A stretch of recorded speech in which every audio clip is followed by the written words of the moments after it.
गोदान के शहरी कथा की कमजोरी के कारण गोदान के कथा नक में बिखराव के अतिरिक्त आलोचकों ने जो चर्चा की है वह यह है कि अभिजात वर्ग व नागरिक जीवन का चित्रण प्रेमचंद ने बहुत कम किया है और जहां ऐसे स्थल आए हैं उनका मन वहां नहीं रमा है। यह आलोचना गोदान को पढ़कर ठीक प्रतीत होती है। शहरी तथा कथा ग्रामीण कथा से कम पृष्ठ तो घेरती ही है। साथ ही यह भी सही है कि शहरी कथा के वर्णनों में प्रेमचंद गुणात्मक रूप से कम सफल रहे हैं। इसके प्रमुख कारण निम्नलिखित है। पहला कारण यह है कि प्रेमचंद को शहरी जीवन का उतना गहरा और आंतरिक परिचय नहीं था जितना ग्रामीण जीवन का है। वे शहर में रहे जरूर थे किंतु सिर्फ मध्यवर्गीय व निम्न वर्गीय इलाके में, इसीलिए जहां भी वे शहर के निम्न वर्ग पर लिखते हैं, जहां से गोबर व उसके मोहल्ले के मजदूरों, इक्के वाले इत्यादि के बारे में, वहां उनके वर्णन बेहद विश्वसनीय है। समस्या वहां आती है जहां वे खन्ना जैसे पूंजीपतियों तक था, जैसे दलालों या मालती जैसे अभिजात पात्रों का वर्णन करते हैं। प्रत्यक्ष अनुभव की कमी इन चरित्रों के वर्णन में स्पष्ट झलकती है। शहरी कथा के कमजोर होने का दूसरा कारण है कि प्रेमचंद ने उसका उपयोग काफी हद तक अपने आदर्शों के प्रतिपादन के लिए किया है। उदाहरण के लिए मेहता विचारों के आदर्श बताते हैं, मिस मालती समाज सेवा का आदर्श और मिसेज खन्ना नारी चरित्र का आदर्श बताती हैं। आदर्श के हावी होने के कारण ये चरित्र लेखक के हाथों की कठपुतली बन गए हैं। इन प्रसंगों में कथा स्वाभाविक रूप से न बढ़कर आदर्शों के प्रतिपादन में उलझ गई है। एक आलोचक ने तो यहाँ तक कहा कि गोदान की नगर कथा उपदेश कथा बन गई है। शहरी पात्रों की कथा में जो घटनाएं घटी रखी गई हैं उनका औचित्य कमजोर है। उदाहरण के लिए धनुष यज्ञ के प्रसंग में मिस्टर मेहता द्वारा पठान बनकर नाटक खड़ा कर देना कथानक के विकास के लिए बिल्कुल जरूरी नहीं दिखता। फिर मिस मालती द्वारा उनकर नाटक को शराब पिलाने का प्रसंग चाहे कितना ही रोचक हो, कथानक संगति की दृष्टि से क्षेपक ही लगता है। ऐसा ही प्रसंग शहर में कबड्डी का है। आलोचक समझ नहीं पाते कि कबड्डी के प्रसंग की क्या उपयोगिता है। ऐसे ही मेहता व मालती नदी तट पर बजरा बना कर रोमांस करते हैं, किंतु यहाँ पूरा प्रसंग कथानक पर थोपा हुआ लगता है। प्रेमचंद ने ग्रामीण जीवन की संस्कृति का संपूर्ण वर्णन किया है, जबकि शहरी जीवन का नहीं। गांव की हर घटना पर गांव के सभी चरित्रों की प्रतिक्रिया नजर आती है, चाहे वह झुनिया का प्रसंग हो या थानेदार का। इसके विपरीत शहर का चित्र पाठक की आंखों के सामने नहीं उभरता, क्योंकि शहर की घटनाएं बेहद बिखरे हुए रूप में प्रस्तुत हुई हैं। संपूर्णता का यह अभाव भी शहरी कथा को कमजोर बनाता है। प्रेमचंद का मन शहरी कथा में नहीं रमा है। कुछ आलोचकों के अनुसार यह कुछ ऐसी गलतियों से भी सिद्ध होता है जो शहरी कथा में दिखती है। उदाहरण के लिए मिर्जा खुर्शद शुरू में लखनऊ की सबसे अधिक चलती हुई जूतों की दुकान के मालिक बताए गए हैं, लेकिन आगे चलकर वे गोबर से 2-2 रुपए उधार मांगते हुए दिखते हैं। इन दोनों स्थितियों में कारण कार्य संबंध का निर्वाह नहीं हुआ है। फिर खन्ना की पत्नी आरंभ में कामिनी बताई गई है, वह बाद में अचानक गोविंदी हो गई है। कथा की ये असंगतियां भी शहरी कथा को कमजोर बना देती हैं। गोदान की भाषा शैली हिंदी उपन्यास की परंपरा को प्रेमचंद ने जो महत्वपूर्ण गोदान दिए हैं उनमें से एक भाषा शैली के स्तर पर भी है। प्रेमचंद से पहले हिंदी गद्य की भाषा शैली को लेकर प्रमुख विवाद यह था कि उसमें तत्सम शब्दावली को ज्यादा महत्व दिया जाए या फारसी शब्दावली को, जहां राजा लक्ष्मण सिंह जैसे साहित्यकार संस्कृत निष्ठा शैली के समर्थक थे, वहीं राजा शिव प्रसाद सितारे हिंद जैसे लखनऊ फारसी निष्ठ शैली के पक्ष में झुके थे। प्रेमचंद ने भाषा का न सांस्कृतिकरण किया और न ही फारसीकरण, और तब भी दिखा दिया कि इन विवादों में उलझे बिना कैसे एक सशक्त व सजीव गद्य शैली विकसित हो सकती है। इनकी भाषा आम हिंदुस्तानी है, जिसका समर्थन महात्मा गांधी राष्ट्रभाषा के तौर पर कर रहे थे। प्रेमचंद ने अपने उपन्यासों में इसका प्रयोग करके इसे सचमुच पूरे राष्ट्र में प्रसारित करके राष्ट्रभाषा बना दिया है। प्रेमचंद की भाषा शैली आम बोलचाल से जुड़ी होने के कारण ही महत्वपूर्ण नहीं है, वह साहित्य समीक्षा के प्रतिमानों पर भी खरी उतरती है। चित्रण की सजीवता, प्रभावशील संवाद योजना, जीवंत बिंबों की उपस्थिति, कोमल हास्य का पुट, तीखे व्यंग्यों की धार, मुहावरों और लोकोक्तियों में निहित लोकधर्मी प्रभाव और वाक्य विन्यास की चुस्ती जैसे गुण प्रेमचंद की भाषा शैली के रचनात्मक तत्व हैं। जो शैलीगत प्रयोग वे अपने पहले के उपन्यास में कर रहे थे, गोदान उन्हीं की पूर्णता या सिद्धि को की अवस्था है। गोदान की भाषा शैली की प्रमुख विशेषताएं इस प्रकार है। प्रेमचंद की भाषा आम हिंदुस्तानी है, इसीलिए स्वाभाविक तौर पर इसमें देशज व तद्भव शब्दावली का अनुपात कुछ ज्यादा है। अवधि का भोजपुरी के कई ऐसे शब्द आए हैं जो मानक हिंदी में नहीं मिलते हैं, जैसे भूंगा, पुछतर, कनबतिया, तिलिया आदि शहरी पात्रों की भाषा में तद्भव और देशज शब्द कम है, जबकि तत्सम और विदेश शब्द मुख्यतः अंग्रेजी और फारसी के शब्द अधिक हैं। उदाहरण के लिए सिद्धांत, पवित्र, साम्राज्य, तत्सम तथा स्पेकुलेशन, डेमोक्रेसी, यूनिवर्सिटी विदेश शब्द हैं।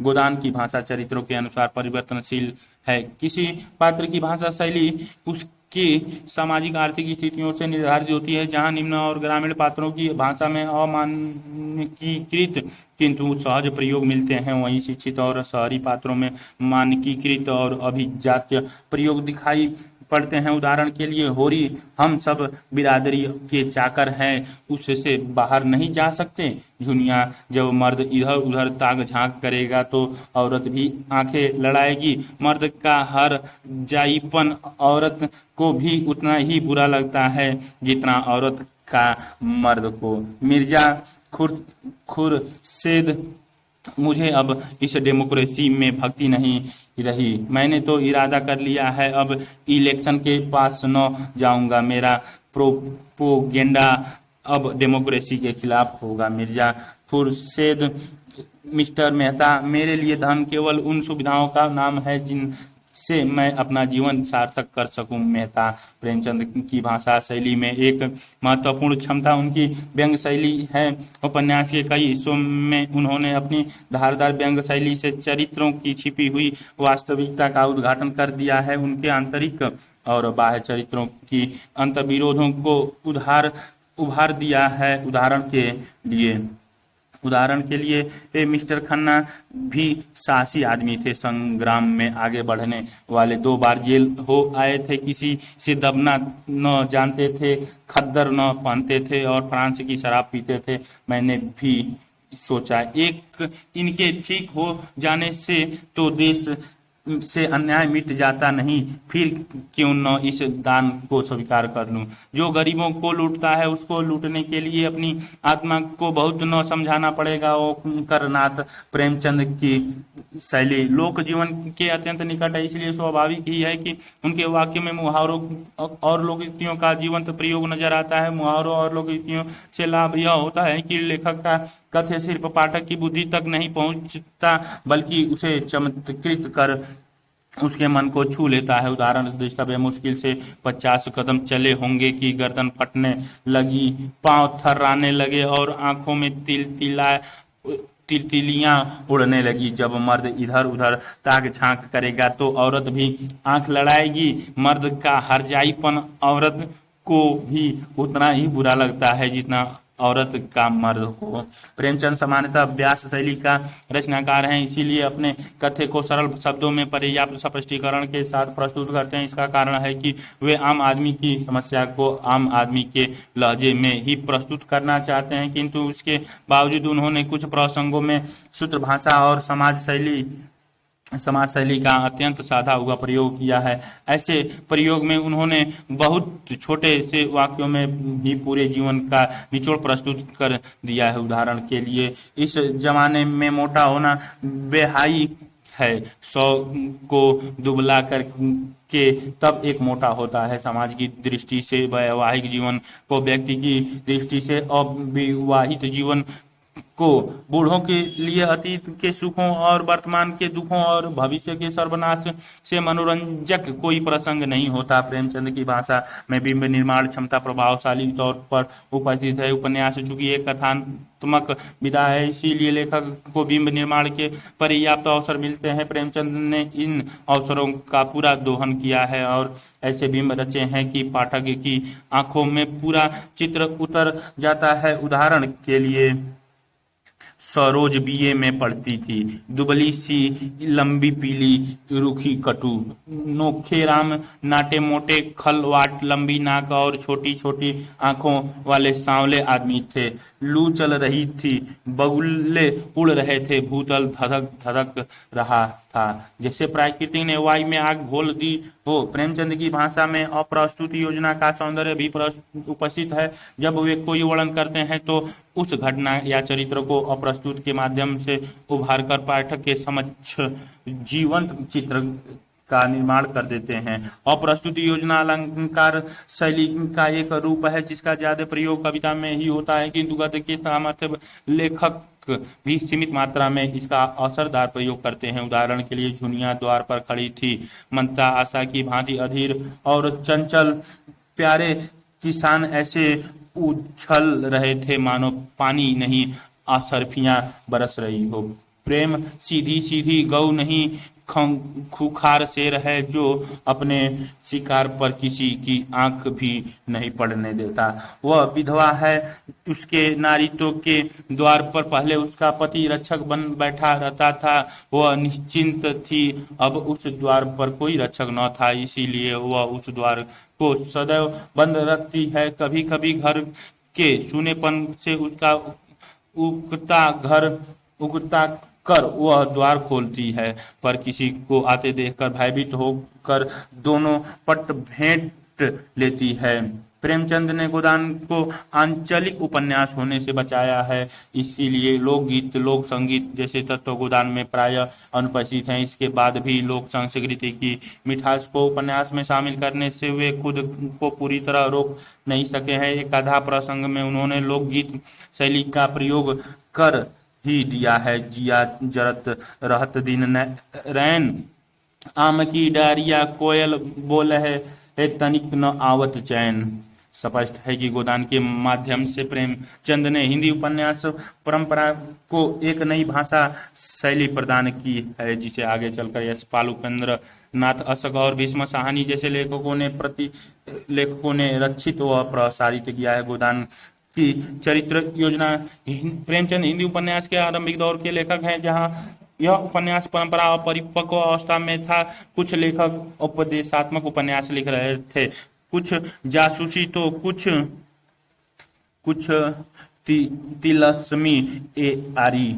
ये सभी उपन्यास चरित्र की दृष्टि से कमजोर थे। उपदेशात्मक उपन्यासों में चरित्र किसी आदर्श को व्यक्त करने वाला प्रतीक मात्र होता था, उसका स्वतंत्र व्यक्तित्व तो नहीं बचता था। तिलस्मी एआरी उपन्यासों में जादुई व काल्पनिक किस्म की खतरनाक स्थितियां और घटनाएं होती थी, जिनसे नायक को जूझना होता था। ऐसे कथानक में नायक को अति प्राकृतिक बना कर ही प्रस्तुत किया जा सकता था। इसी प्रकार जासूसी उपन्यास के नायक असाधारण चालाकी की से भरे होते थे। इसी समय मनोवैज्ञानिक उपन्यासों की परंपरा भी शुरू होने लगी थी।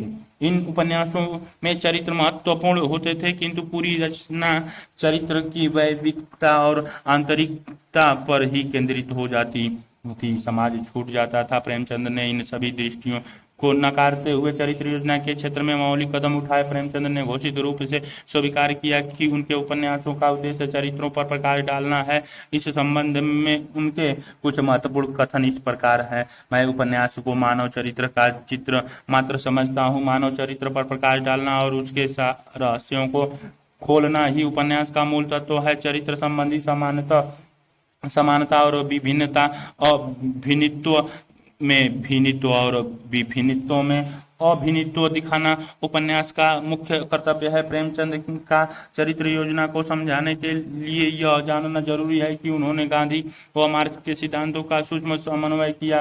रामस्वरूप चतुर्वेदी के शब्दों में कहें तो गांधी और मार्क्स को प्रेमचंद ने फेंट कर मिलाया है।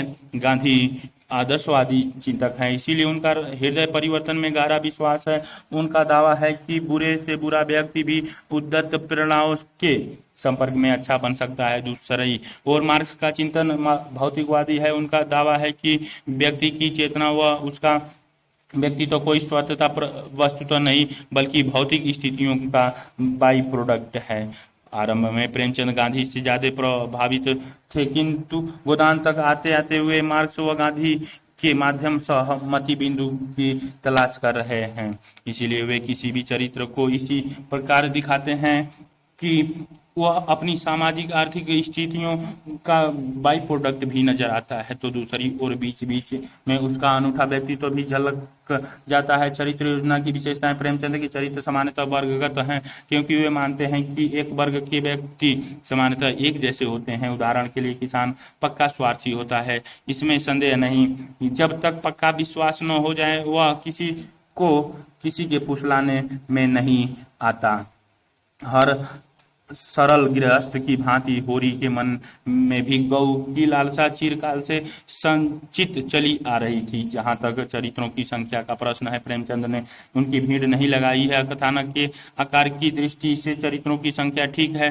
कहीं कहीं कुछ चरित्र अनावश्यक प्रतीत होते हैं, जैसे मीनाक्षी देवी राय साहब का पुत्र इत्यादि। ऐसे ही गोबर जब शहर जाता है तो रास्ते में एक पति पत्नी को झगड़ा करने से रोकता है और उनका अतिथि बनता है। ये पात्र भी संरचना की दृष्टि से कथा का हिस्सा नहीं बन पाते हैं। चरित्रों का अनुपातिक महत्व भी ठीक है। प्रमुख चरित्रों को ज्यादा स्थान दिया है और गौण चरित्रों को कम। इससे चरित्रों से तादात्म्य स्थापित करने में पाठक को समस्या नहीं होती। होरी, धनिया और गोबर सहभागी चरित्रों में प्रमुख है। माता दीन, सिलिया राय साहब, मालती पुरसदे आदि को साधारण महत्व मिलता है, जबकि दामड़ी, बसोर, राम सेवक आदि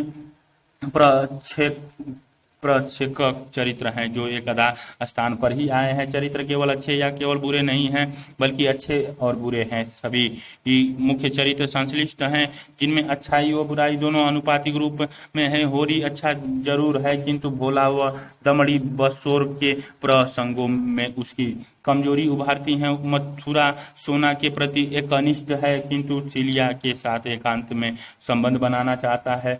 ऐसी ही स्वाभाविक कमजोरियां सभी प्रमुख चरित्रों में है।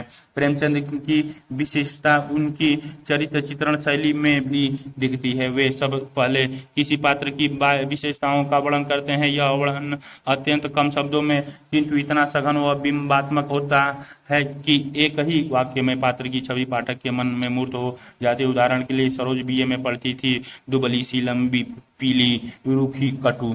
नोखे राम नाटे मोटे, खल वाट, लंबी नाक और छोटी छोटी आंखों वाले सांवले आदमी थे। सोना उम्र में किशोरी देह के गठन में युवती और बुद्धि में बालिका थी। जैसे उसका यौवन उसे आगे खींचता था। बालपन पीछे बाह्य व्यक्तित्व को दिखाने के बाद प्रेमचंद यह भी दिखाते हैं कि बाह्य व्यक्तित्व किन परिस्थितियों में निर्धारित हुआ है। इस तरीके से वे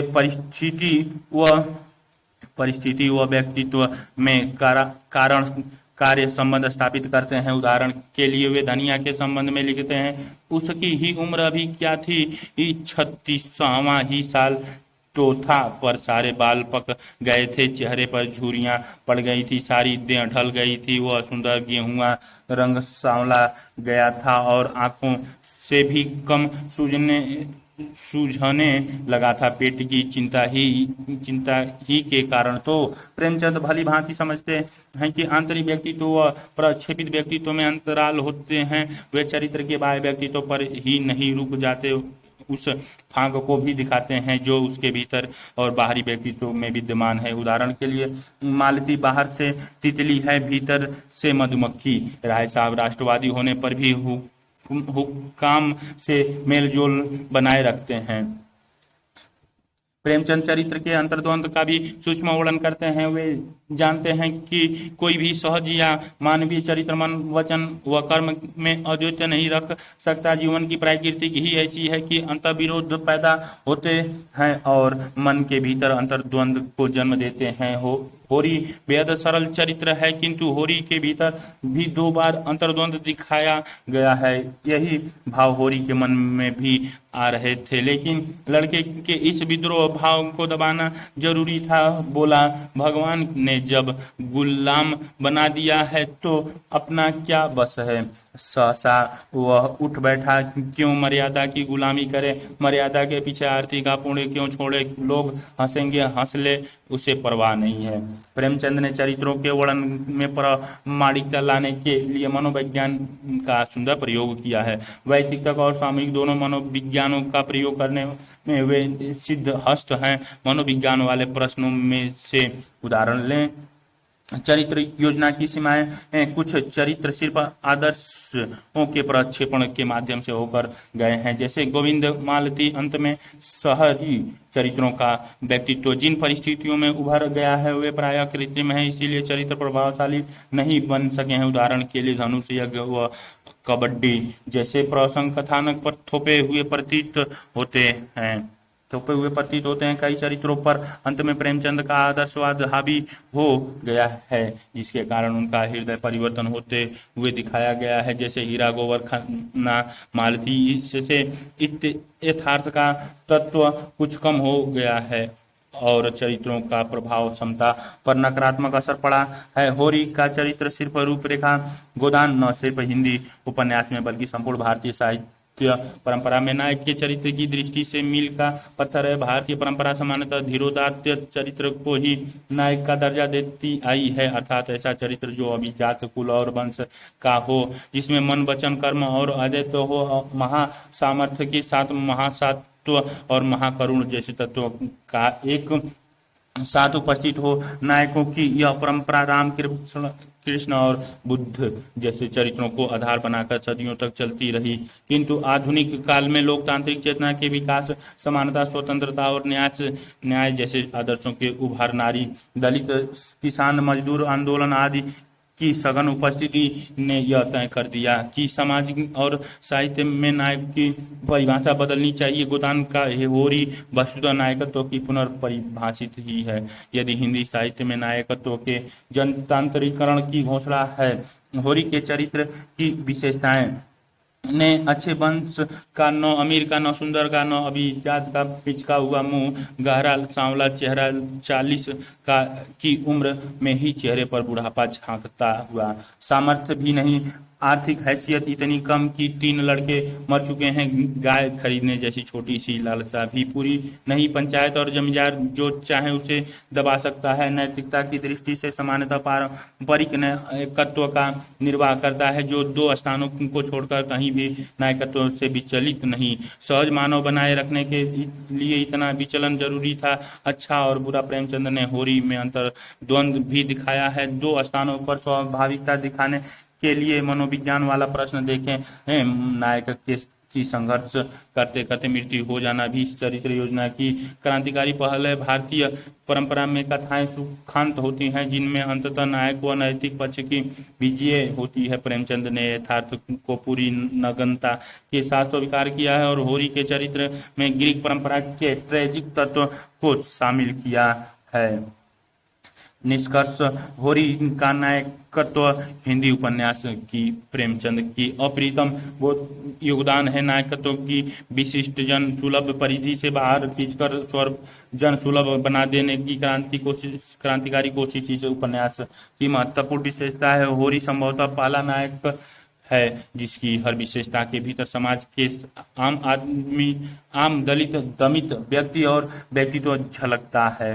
गोदान की चरित्र योजना में मनोविज्ञान का प्रयोग प्रेमचंद के चरित्र चित्रण की बड़ी विशेषताओं में से एक है मनोविज्ञान का सूक्ष्म अंकन। जिस समय प्रेमचंद गोदान लिख रहे थे, ठीक उसी समय मनोविज्ञान उपन्यासों की धारा भी शुरू हो रही थी। मनोविज्ञान उपन्यासों के लेखक प्राय एडलर तथा युग के प्रमुख सिद्धांतों जैसे काम चेतना, लिबिडो, विच्छेदता तथा क्षतिपूर्ति आदि सिद्धांतों का प्रयोग करते हुए चरित्रों का गठन कर रहे थे। उनकी नजर बाह्य जगत पर कम, चरित्रों के आंतरिक जगत पर अधिक रहती थी।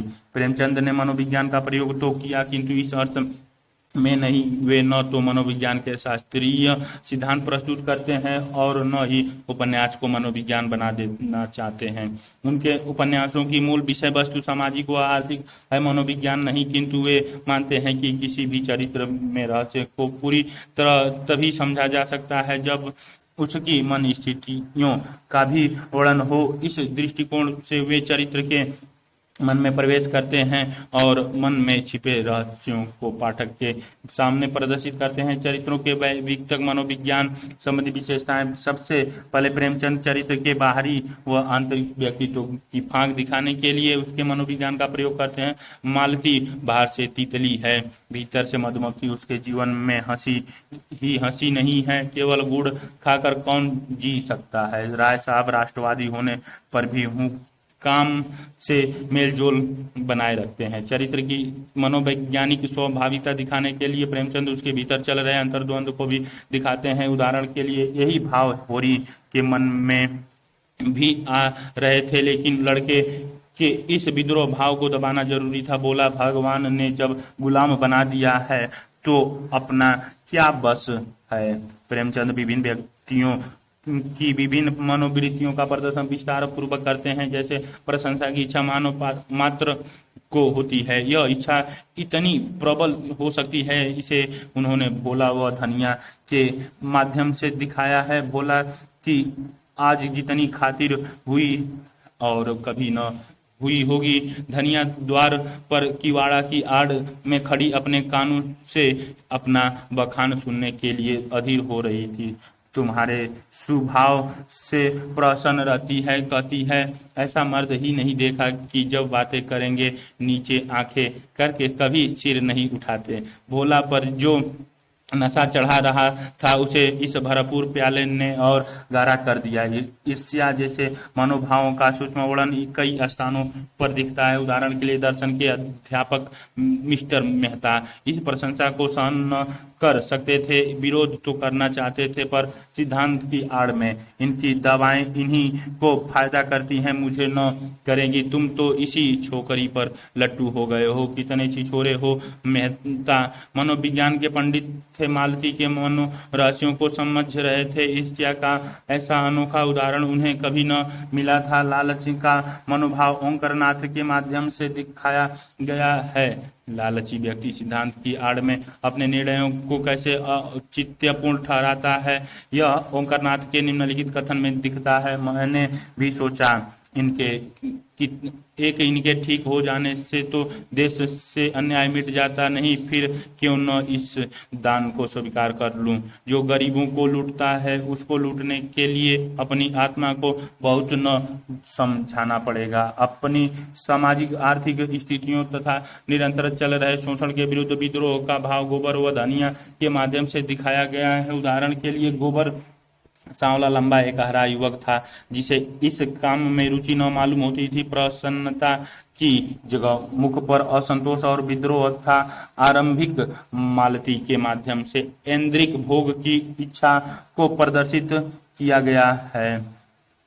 मिस मालती के मनोभाव कुछ और ही थे। खान के लालसा प्रदीप्त नेत्रों ने उन्हें आश्वस्त कर दिया था और अब इस कांड में उन्होंने मन चलेनपन का आनंद आ रहा था। सामूहिक मनोविज्ञान का प्रयोग प्रेमचंद ने वैयक्तिक मनोविज्ञान के साथ साथ सामूहिक मनोविज्ञान का भी सुंदर प्रयोग किया है। वे समझते हैं कि एक समाज में रहने वाले लोग समान जीवन स्थितियों तथा समान वैचारिक प्रभावों के समान काफी हद तक एक जैसा सोचते हैं। कार्ल यूंग ने सामूहिक अवचेतन का विश्लेषण किया है और बताया है कि हमारे अवचेतन मन का एक बड़ा हिस्सा सामूहिक विश्वासों से संरचित होता है। प्रेमचंद पर युग का प्रभाव तो नहीं दिखता, किंतु अपनी सूक्ष्म दृष्टि से वे खुद ही इस सत्य को पहचानते हैं। कुछ विशेष प्रसंगों के माध्यम से इसे देखा जा सकता है।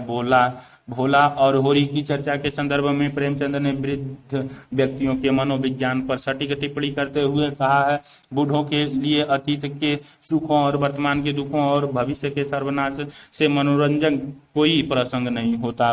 भारत में विधवा हो चुकी युवा महिलाओं की मन स्थिति क्या होती है, इसे प्रेमचंद ने झुनिया के संदर्भ में समझाया है।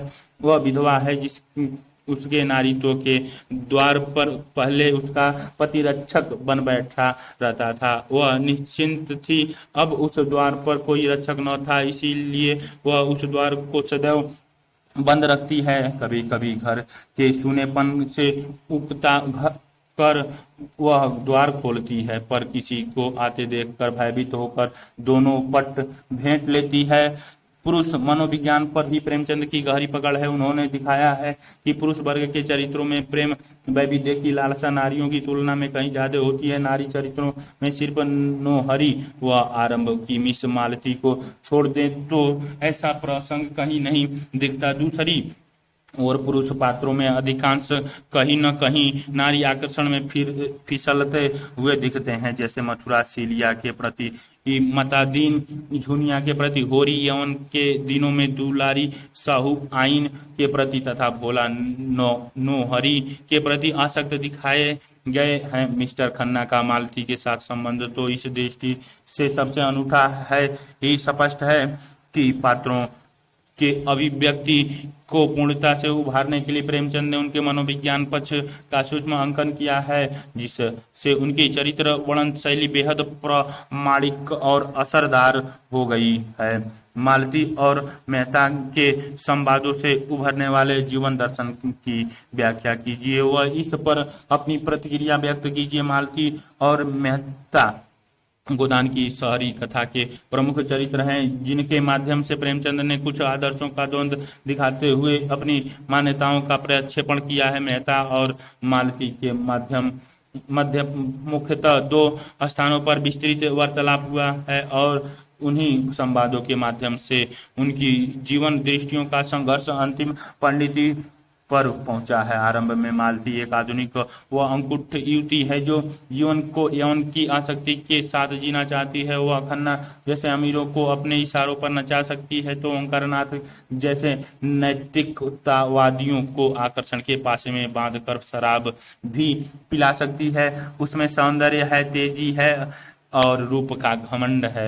दूसरी ओर मिस्टर मेहता दर्शन के प्रोफेसर हैं, जिनकी वैचारिक क्षमताएं अत्यधिक विकसित हैं। वे आकर्षण और प्रेम का अंतर समझते हैं। बड़ी से बड़ी उत्तेजक स्थितियों में भी वे स्वनियंत्रण बनाए रखने की क्षमता उनमें है। मालती जैसे युवतियों का सौंदर्य उन्हें उत्तेजक व शोषक पदार्थ नजर आता है, जिससे आत्मा की तृप्ति नहीं हो सकती। मालती मेहता प्रसंग की नाटकीय शुरुआत इसलिए होती है कि मालती मेहता को चाहने लगती है और उनसे प्रेम के प्रतिदान की अपेक्षा रखती है। उस समय मेहता के प्रति कितनी अधिकार भावना है, यह आदिवासी लड़कियों के प्रसंग से स्पष्ट होता है, जब वह मेहता से कहती हैं, इनकी दवाइयाँ इन्हीं को फायदा करती हैं, मुझे न करेगी। तुम तो इसे छोकरी पर लट्टू हो गए हो, कितने छिछोरे हो, जैसे रूह वैसे फरिश्ते। मेहता मनोविज्ञान के पंडित थे, मालती के मनोरहस्य को समझ रहे थे। स्त्रिया की का एक ऐसा अनोखा उदाहरण उन्हें कभी न मिला था। एक अन्य प्रसंग में जब मेहता और मालती सैर करने के लिए गांव जाते हैं और बाजरा बनकर नदी में जल विहार का आनंद लेते हैं, तो उस समय उनके मध्य एक महत्वपूर्ण वार्तालाप होता है जो दोनों की प्रेम दृष्टि का अंतर उद्घाटित करता है। मेहता मानते हैं कि वास्तविक प्रेम अधिकार मूलक होता है।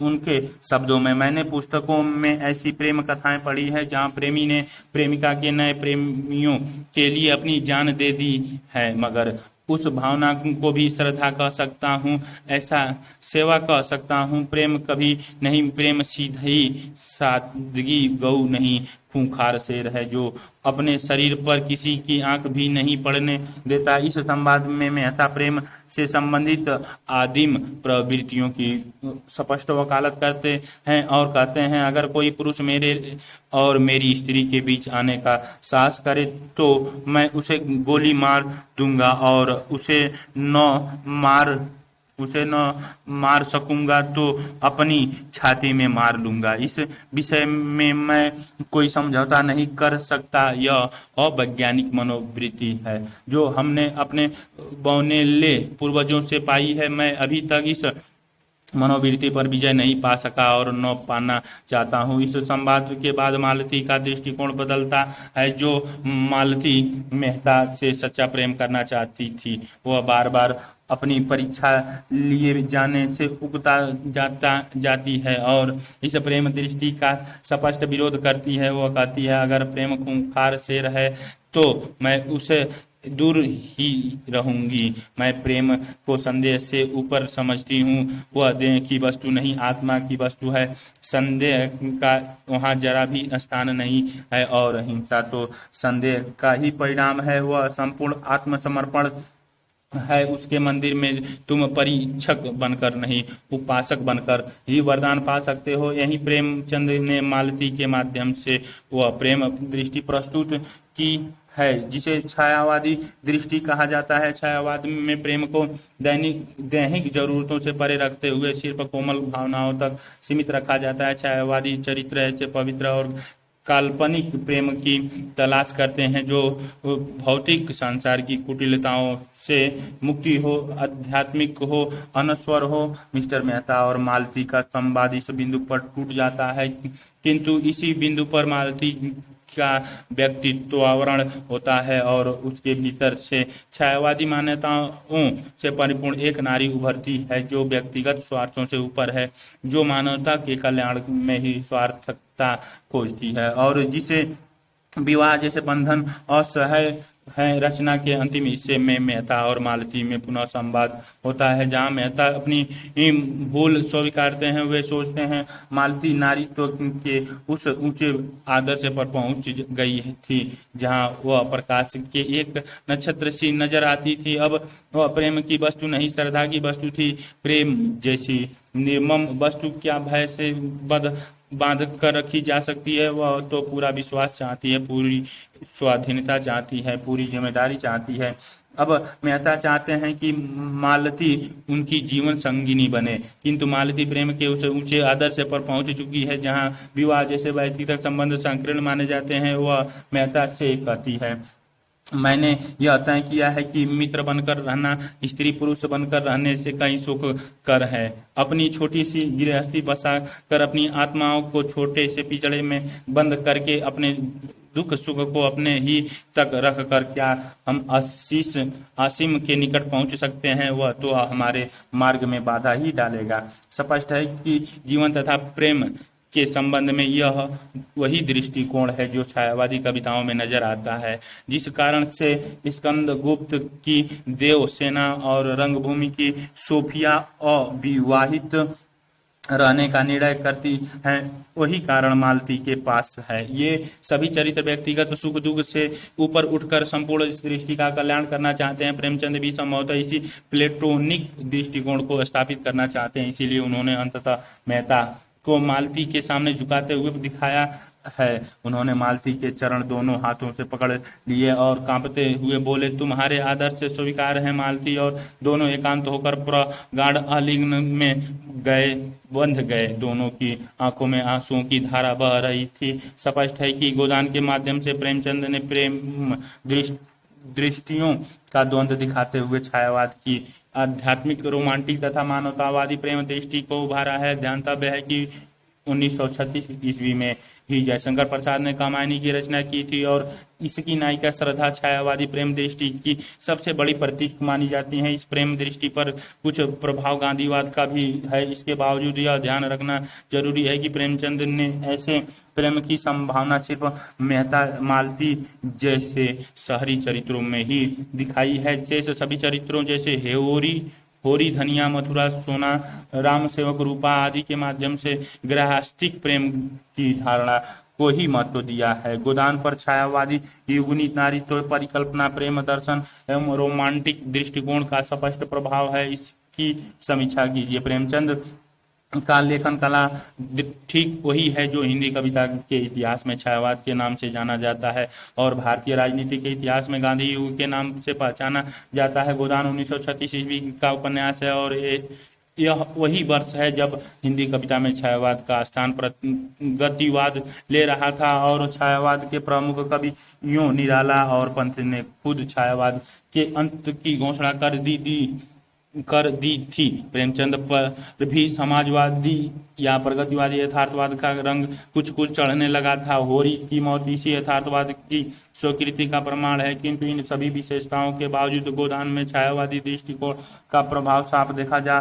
सकता है। विशेषतः नारी और प्रेम संबंधी दृष्टिकोण में छायावाद भावनाओं की केंद्रीयता का युग है और इसकी यही मूल सोच नारी तथा प्रेम जैसे विषयों में परिलक्षित होती है। छायावाद की आदर्श नारी वह है जो बेहद पवित्र, अहंकार शून्य, अधिकार शून्य, ममता और दया से भरी है।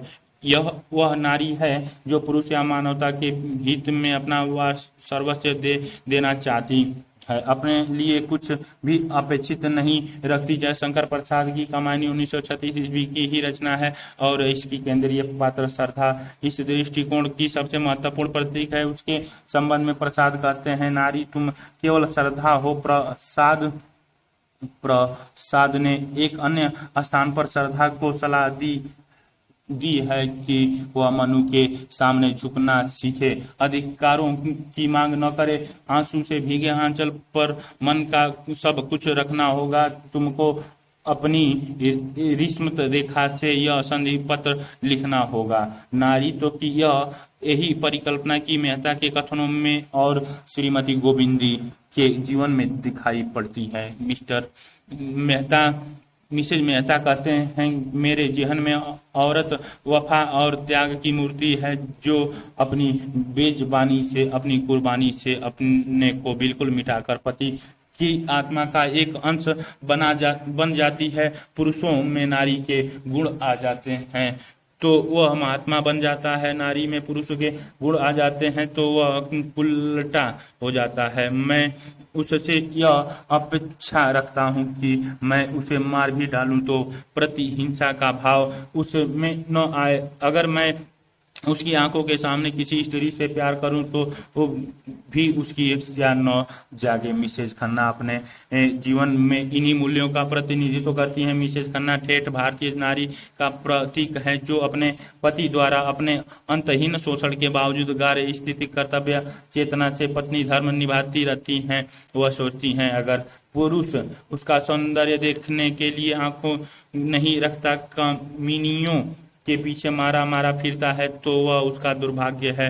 वह उसी प्रेम व निष्ठा से पति की सेवा की जाती है जैसे द्वेष और मोह जैसे भावनाओं को उसने जीत लिया। प्रेमचंद फिर लिखते हैं, खन्ना अपने ग्राहकों के साथ जितना ही मीठा और नम्र था, घर में उतना ही कटु और उदंड।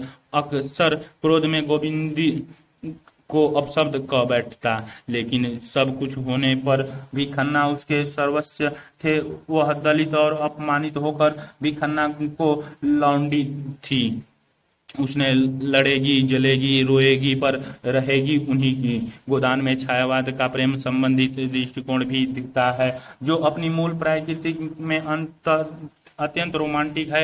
यह प्रेम जीवन की दैहिक जरूरतों से असंबद्ध है, कल्पनाओं की दुनिया की समर्पित है। ये कभी उस प्लेटोनिक प्रेम की खोज में रत है जो आत्माओं के मध्य होता है, जिसमें शरीर का पक्ष पूर्णतः अनुपस्थित होता है। भोग चेतना या यौन चेतना अत्यंत अपवित्र या निकट मानी जाती है, जिसमें प्रेयसी न होकर श्रद्धेय हो जाती है। स्वाभाविक है कि इस श्रद्धा मूलक प्रेम में विवाह की इच्छा नहीं होती, बल्कि नायक एवं नायिका का एक आध्यात्मिक जीवन दृष्टि रखते हुए मानवता की सेवा को ही जीवन का सार तत्व समझते हैं। स्कंदगुप्त की देवसेना हो या रंगभूमि की सोफिया, ये सभी नारियां विवाह के स्थान पर व्यापक आध्यात्मिक मूल्यों को वरीयता देती हैं। यह दृष्टिकोण गोदान में मालती के माध्यम से दिखाया गया है। मिस्टर मेहता ऐसी नारी की खोज में है जो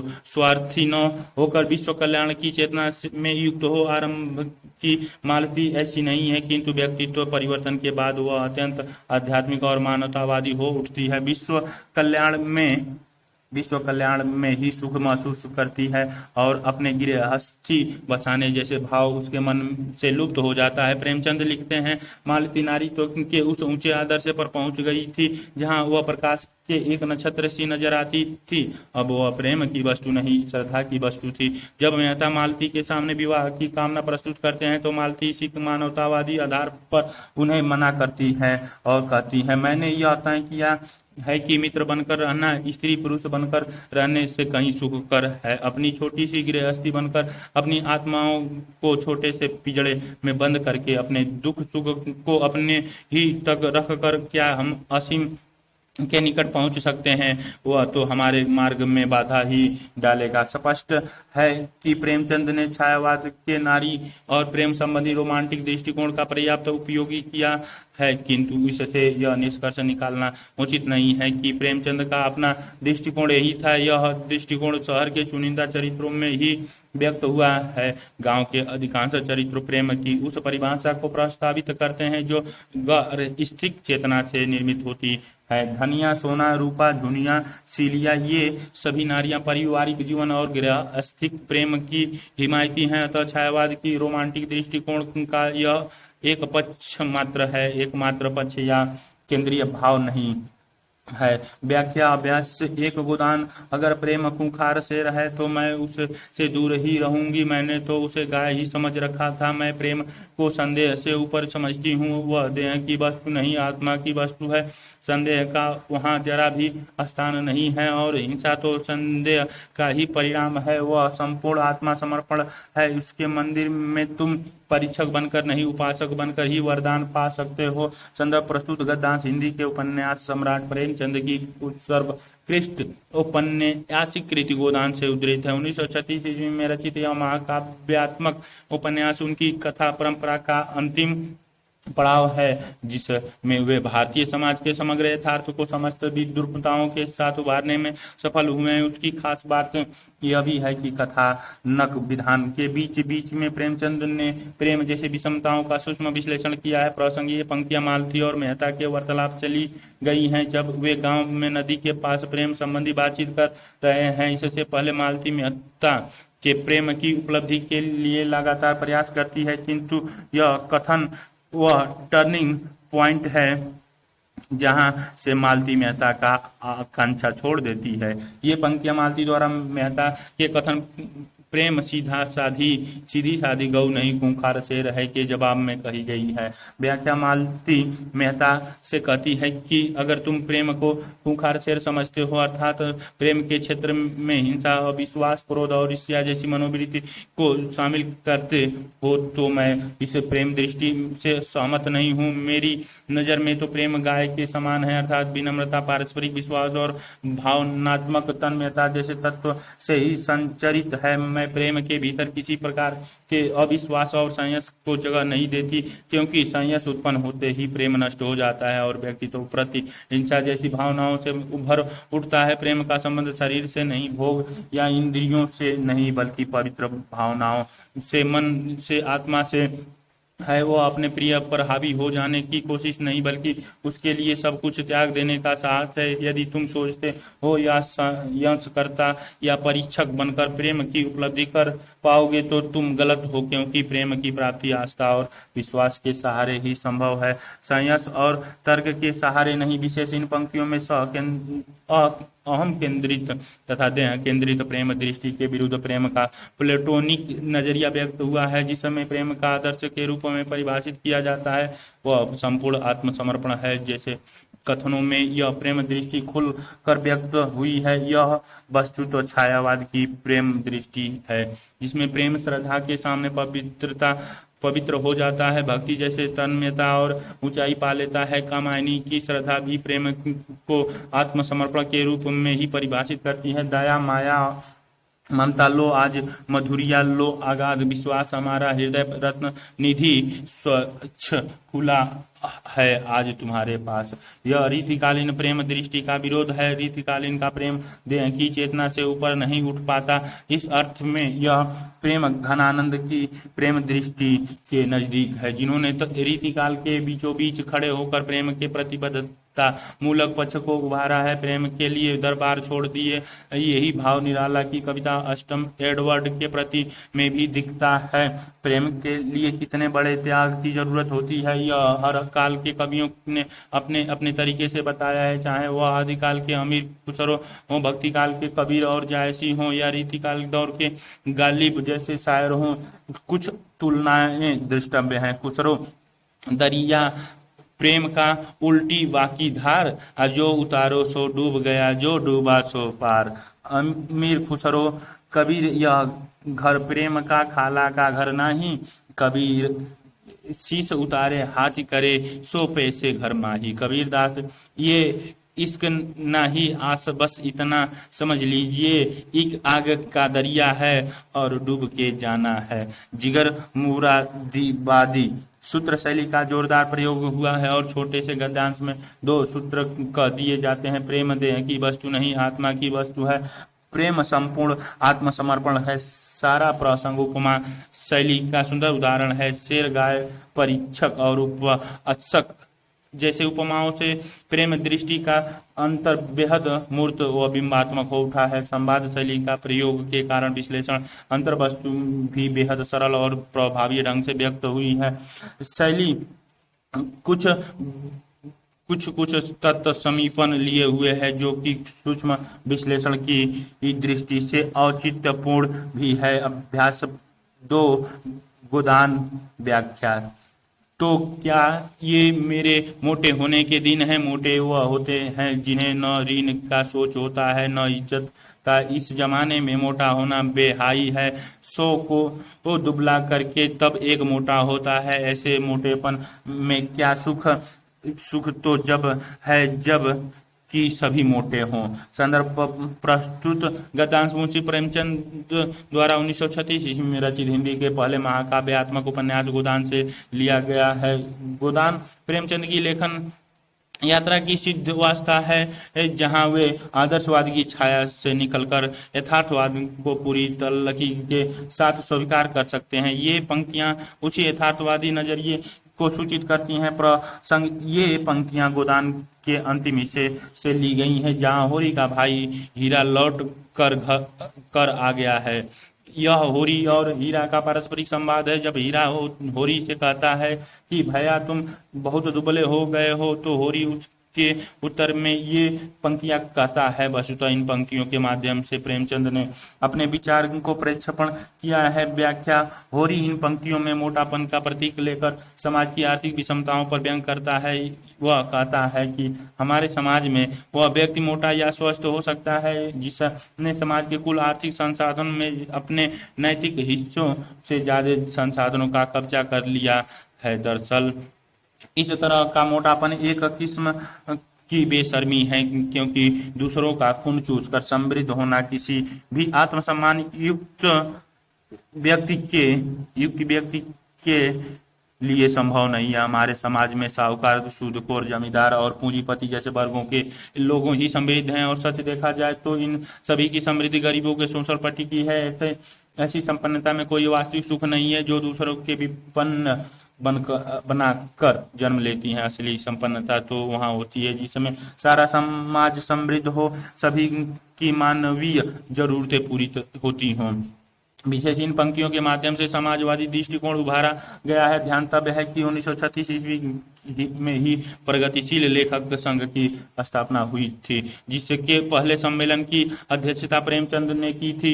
इस समय स्वाधीनता संग्राम के भीतर यह प्रश्न महत्वपूर्ण हो गया था कि आजादी सिर्फ सत्ता का परिवर्तन नहीं, बल्कि आर्थिक क्षेत्रों में वितरण मूलक न्याय की गारंटी भी है। इसी आर्थिक न्याय की जरूरत को इन पंक्तियों में उभारा गया है, जो आगे चलकर संविधान की प्रस्तावना में भी शामिल हुआ है।